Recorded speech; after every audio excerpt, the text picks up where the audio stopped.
Hello, thank you for visiting Echoes of Crime. Today, I want to tell you a story about a case that seems like it only happens in horror movies, but is actually a real haunting story. When the medical staff entered the VIP room of a luxury restaurant in the capital Astana, they knew they were too late. On the sofa, a young woman lay motionless. Her face was purple and swollen, bruises were all over her body, her eyes were half closed as if she still had the last vestiges of panic. The person who called the ambulance was not a random passerby, but her husband, a powerful former minister who once stood at the pinnacle of Kazakhstan's politics. But the call came too late. The coldness of the corpse had spread, signaling that she had passed away many hours before. And what shocked the whole country was the accusation.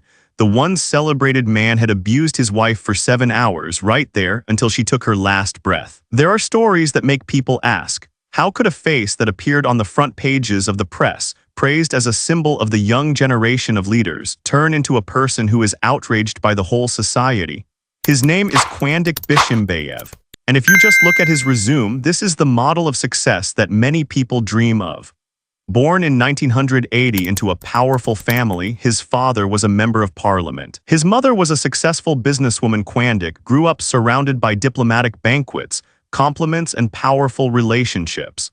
He holds 3 university degrees, received a scholarship to study in the US, and successfully defended his doctoral thesis in economics at the age of 26. Kvandik's career path was so fast that it was dizzying. From a bank, a large corporation, and then becoming the Minister of National Economy at the age of 36. But the glory did not last a year before the scandal struck. Kvandik was arrested for accepting a huge bribe and was sentenced to 10 years in prison. That should have been the end of his career. However, just a year later, he was acquitted and pardoned. For ordinary people, this was a shock. For Kvandik, it seemed to reinforce the belief that the law could not reach her. Meanwhile, in another city, a young girl was also writing her own story. Sultanat Nukanova, born in 1992, is the youngest daughter in an intellectual family. She has been passionate about astrology since high school, reading books and making horoscopes for her friends. Unexpectedly, her talent helped her become famous on social networks. She opened a consulting service, accepting all female clients, and her appointments were booked months in advance. Independent, beautiful, and full of energy, Sultanat does not need anyone to back her up to have a fulfilling life. Fate, or a cruel joke, brought Kvandik to Sultanat in the spring of 2022. The first time he saw her picture online, he immediately tried to approach her. But when he scheduled a consultation, he immediately received a refusal. "I only accept female clients." For most men, that answer would be enough to stop, but not for Kvandik. He was used to being pampered, used to seeing the door open every time he knocked.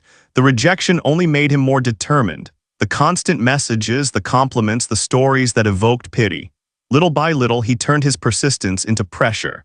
Sultanat's friends began to hear about her persistent admirer. But then somehow, the steadfast woman agreed to meet. A direct consultation, which seemed like just a job, turned into a turning point in her life. No one understood what happened in the following months. But less than 3 months later, Sultanat announced her engagement to Kvandik. The family was shocked. Friends were surprised. She had said outright that they were not compatible, even doing her own horoscope and seeing it clearly. But then, in December 2022, a lavish wedding took place. They did not register their marriage legally, only had a Muslim ceremony, but in the eyes of outsiders, they were a happy couple. In the early days, Sultanat often showed off her husband online, calling him her golden husband. He gave her luxurious gifts, took her to flashy parties. Everything looked like a fairy tale. But this fairy tale was written by a hand accustomed to hiding secrets. Because right after the wedding ended, the prince began to build a golden cage. Sultanat moved in with her husband's family. Her mother-in-law loved her, but Kvandik quickly tightened her control. She was not allowed to invite her parents or friends to her house. On New Year's Day, just because Sultanat gave her relatives a bottle of perfume she had not used, Kvandik became angry and turned the banquet table upside down. That was just the beginning. Less than 2 months later, Sultanat's brother received a message from his sister. A selfie with a bruised face and the words, "Don't ask anything." She disappeared from contact, then suddenly returned to her husband, explaining that she still loved him and wanted to save the marriage. Short trips appeared again, happy photos were posted, but on her arms and face were still bruises that were hard to hide. Gradually, Sultanat withdrew from work. She skipped appointments, stopped posting professional content. All communication had to go through her husband. Friends saw her less. To the outside world, she was still the lucky wife. But inside, the golden cage was becoming cramped, suffocating to the point of suffocation. And then one day she told her best friend, "He controls everything, forbids me from working, forbids me from seeing my parents, always suspects me of betrayal, and he beats me." The friend advised her to leave immediately. Sultanat just shook her head, almost in despair. "I don't need advice, I just want to talk." The question now was no longer whether the cage would be locked, but when it would completely collapse. And when it collapses, who will be left to open the door for her? In the first months after the wedding, outsiders would see Kwandik Bishimbayev as a model husband. He always appeared by his wife's side with affectionate eyes, tight hands, polite smiles. Photos on social networks are full of luxurious dinners, romantic trips, expensive gifts. But for Sultanat, all of that is just the outer layer of a wall that is closing in around her. That cage starts with seemingly harmless things. Don't meet your friends too much, they will only distract you. I want you to quit your job, stay home, I will take care of everything. You should spend more time with my family. The words were wrapped in a sweet voice but contained an absolute command. Sultanat was an independent person, but gradually, she found that all her decisions had to be approved by her husband. She was no longer free to have lunch with friends, could not have coffee with female guests like before, and even had to consider the timing when calling her mother. Messages came on her phone. Kwandik asked to see them. Social networks he checked. The small limits at first became high walls, then turned into invisible prisons. The first tete after the wedding, Kwandik's family held a small party. When a relative brought a gift, Sultanat, out of politeness, gave back a bottle of high-end perfume that her husband had just bought for her, but she had not used yet. It seemed like nothing worth mentioning, but to Kwandik it was an insult. In front of his family, he yelled, accusing her of wasting her husband's things and not knowing how to appreciate them. Then he turned the banquet table upside down, food, wine glasses, and broken pieces flying everywhere. The tete atmosphere turned into a storm of anger. Shortly after, Sultanat's brother received a text message from his sister, a selfie of her bruised face and bloody lips. With the short message, "Don't ask anything." He quickly called, but she didn't answer. Worried, he called Kwandik. The man's voice was cold. "My husband and I have a business, don't interfere." A week later, Sultanat suddenly reappeared, explaining that she loved her husband and wanted to give him a chance to change. Kwandik now transformed into a gentle man. He gave her gifts, promised to change, and even took her on vacation to the Maldives. The photos at the resort were filled with sunshine and laughter. But under her clothes, on her arms and shoulders, there were still visible bruises. Then one day, Sultanat confided to her best friend, "He controlled everything. He forbade me from working, forbade me from seeing my parents, always suspected me of betraying him and beat me." The friend was shocked and advised her to leave immediately. Sultanat just shouted, "I don't need advice. I just want to talk." Thinking back on that sentence, it sounded like a strangled cry for help. Her family advised her to leave Kwandik many times, but each time he tried to entice her, begged her, even went to her parents' house asking for a last chance. Sultanat softened, partly because she wanted to believe that he could change. Another, deeper part was the fear of what would happen if she left. In the summer of 2023, Sultanat tried to escape. She went to her parents' house, saying she needed time to think. Just a week later, Kwandik showed up, promising to move out, just the two of them, to avoid conflict with his family. She agreed. She also believed that if they had children, things would be different, but that belief only drove her deeper into the locked cage. By October, Sultanat tried to escape again. She rented a separate apartment with the help of her brother. Less than 10 days later, she was back with her husband. They had a Muslim wedding ceremony, again a sign that she wanted to renew the marriage, or at least convince herself that love was still there. On November 5, they held a party at Kwandik's cousin's restaurant. Family and friends were present. They saw a gallant husband caring for every gesture, holding his wife's hand without letting go. Everyone believed that maybe this time everything would be better. But no one knew that just 4 days later, Sultanat would die right where they were sitting. On the night of November 8, the couple went with friends to see a performance by the famous singer Dimash Kudaibergen. In the middle of the show, they left their seats and left. No one knew what they were arguing about, only that Sultanat's eyes were heavy and Kwandik was tense. They did not go home but drove straight to the familiar restaurant where Kwandik's cousin was the owner. Here they entered a private VIP room. The camera recorded Quandic taking wine from the counter and closing the door. The music stopped, replaced by arguing. A moment later, Sultanat called her brother, saying she would go to his house to sleep. Her voice was determined, as if she had made up her mind to leave her husband, but she never made it. Outside the VIP room, the camera recorded Sultanat trying to step out, but Quandic grabbed her arm, shook her hard, and pressed her against the wall. She hid in the bathroom and he kicked the door open. From then on, the door was closed, and for hours, only the two of them were inside. 7 hours, every knock from the staff. Every inquiry was brushed aside by Quandic. In the morning, when she opened the door, Sultanat's face was disfigured with bruises. But instead of calling an ambulance, Quandic called a fortune teller asking if his wife was okay. The fortune teller said she was just drunk and needed to sleep, and so he ignored her. By noon, Sultanat was no longer breathing, but the bad things did not end there. At noon on November 9, 2023, in the luxurious VIP room of a restaurant in the capital Astana, a leather sofa became the eternal resting place of a woman who was only 31 years old. Sultanat Nukanova, a girl once described by friends as strong, independent, full of energy, was now motionless, her face disfigured by bruises, her body covered with wounds. But that fateful moment had begun many hours earlier, on the evening of November 8. That night, after leaving the concert, Quandic, Bishimbayev, and Sultanat entered a private VIP room in Quandic's cousin's restaurant. The door closed, blocking all outside views. At first, they drank. Only a moment later, the atmosphere became tense. The hallway camera recorded Sultanat trying to walk out, her face determined. She called her brother, saying that she was going to sleep at his house because she had decided to leave her husband. But before she could get far, Quandic chased after her, grabbed her hand, and pulled her back. He didn't just hold her hand, he shook her hard, pinning her against the wall. Sultanat tried to break free, then ran into the bathroom to escape. But immediately the door was kicked open. From that moment on, she had no way out.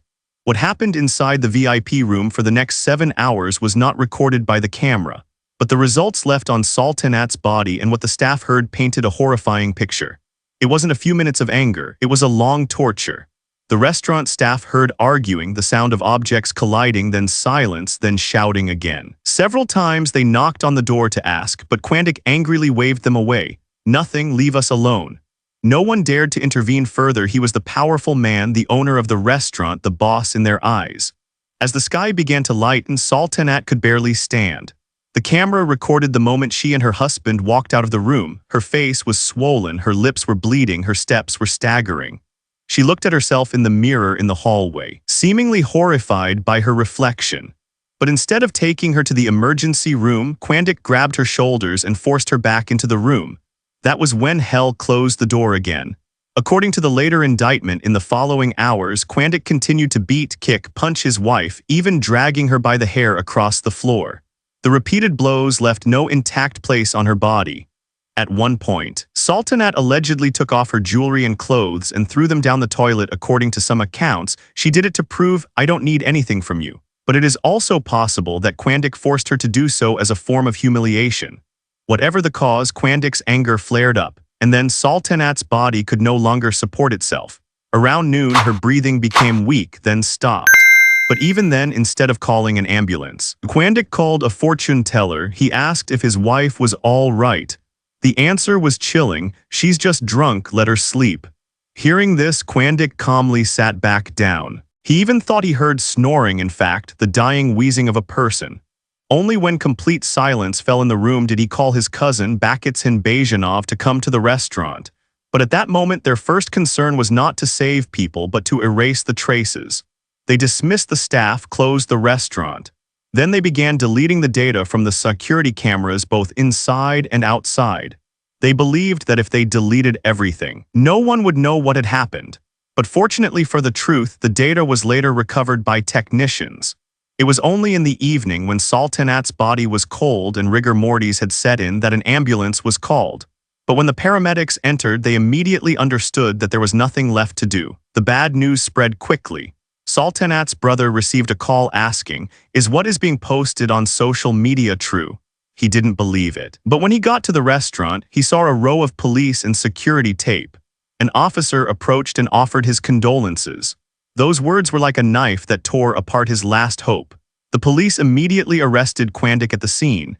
His cousin was also detained on charges of aiding and abetting the crime. But from the very beginning, Quandic tried to paint the story in a way that was favorable to him. He insisted that Sultanat was drunk, fell, and caused most of the injuries himself. The bruises, he explained, were caused by her staggering into the furniture or when he picked her up. No matter how implausible his testimony was, one thing Quandic was sure of: his position and connections could turn things around. He had escaped prison for corruption before. Why couldn't he escape again? But this time, it's not just a murder case. It was a brutal murder in the heart of the capital, in a society increasingly vocal against domestic violence. And the death of Sultanat, a young, educated, once successful woman, became a symbol of national outrage. Yet, amid the storm of protests, Quandic remained inscrutable. He requested a jury trial, a strategy that was supposed to reduce the likelihood of a life sentence. Why did a man accused of torturing his wife for 7 hours believe he could still get away with it? And are the people on the jury strong enough to stand up to the terrible pressure of power and money?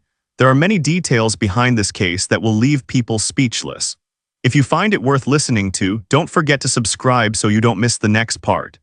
In March 2024, 4 months after Sultanat Nukhanova's death, the Quandic Bisimbayev case officially entered the trial stage.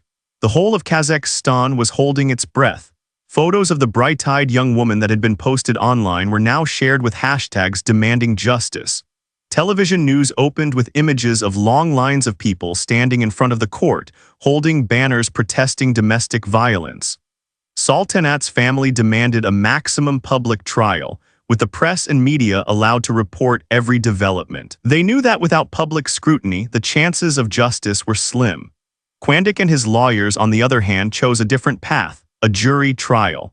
Under Kazakh law, a life sentence can only be imposed if all jurors and judges are in complete agreement. With just one negative vote, the life sentence would be reduced to a fixed-term sentence. For a wealthy former minister who understood how power worked, this was a golden opportunity to escape the heaviest sentence. From the very beginning, the defense's tactics were clear: to degrade the victim and turn the murder into a family accident. In court, Quandic wore a neat suit, his face calm. He completely denied the accusation of killing his wife with particular cruelty. Instead, he painted a story that the two of them were drinking that day. Sultanat was drunk, lost control, fell many times on the table and chairs on the floor. The bruises, according to him, she caused them herself. He even claimed to have tried to save his wife, that when he saw her unconscious, he panic-struck her, performed artificial respiration. The marks on the victim's neck, which the forensics determined were strangulation marks, he explained as traces of treatment. But the truth was not on his side. The prosecutor showed the court the recovered security camera footage. The images made the courtroom silent. Sultanat walked out into the hallway with a swollen face and bruised lips, trying to keep her distance from her husband. Quandic approached, grabbed her hand, shook her hard, forcing her back to the VIP room. In another scene, he grabbed her shoulder, pinned her against the wall. The image was completely contrary to the no-violence testimony. Witnesses, restaurant employees, said they heard arguing and banging all night but did not dare to intervene because Quandic was the owner. One employee clearly remembered. When they knocked on the door to ask, Quandic shouted, "Nothing, go away." The Sultanat's family could not sit still and listen to those excuses. Her mother, her voice trembling but determined, told the court, "My daughter died with her face so disfigured that I couldn't even look at her one last time. Now he wants to call it an accident." Her father, usually calm, could not hide his anger. If this is not a life sentence, where is the justice? A surprise figure in the days of the trial was Quandic's ex-wife, the mother of his 3 children. Years ago, when Quandic was arrested for corruption, she was the one who publicly defended him. But this time, she stood on the side of truth. She said that their marriage lasted 14 years, but since the birth of their second child, Quandic became domineering, selfish, often had affairs, and gradually revealed his aggressive nature. Once, just because of a small argument, he ripped off the toilet lid and threw it straight at her. Luckily, she dodged it in time. According to her, Quandic always knew how to choose his target. With strong women, he suppressed his nature. But with weak or dependent women, he manipulated and oppressed them until they lost all resistance. Sultanat's story, according to her, is a perfect example. The longer the trial lasted, the greater the pressure from public opinion. On social networks, people continuously shared Sultanat's image, along with messages demanding stricter laws against domestic violence. They reiterated that, even before the case was over, Kazakhstan's laws were still too lenient on domestic violence. That pressure led to a significant change. In April 2024, the Kazakh parliament passed a law increasing the penalties for domestic violence. It was a victory for the social movement, but for Sultanat's family, what they needed most was a fair sentence for their daughter's killer. However, the defense was not giving up. Quandik's lawyer sought to change the judge on the grounds of lack of objectivity. The request was rejected. They also tried to blame their cousin Bakitsin, saying that it was he who delayed calling the ambulance. But Bakitsin testified. "He told me to delete the camera data first. I believed him that she was just sleeping." The atmosphere in the courtroom became tense. Every time the prosecution presented new evidence, Quandik tried to twist the story. He always returned to the same argument. "I didn't mean to kill my wife. It was a series of unfortunate events." The question now was not just whether he was guilty or not. The evidence was almost clear, but how severe the sentence would be.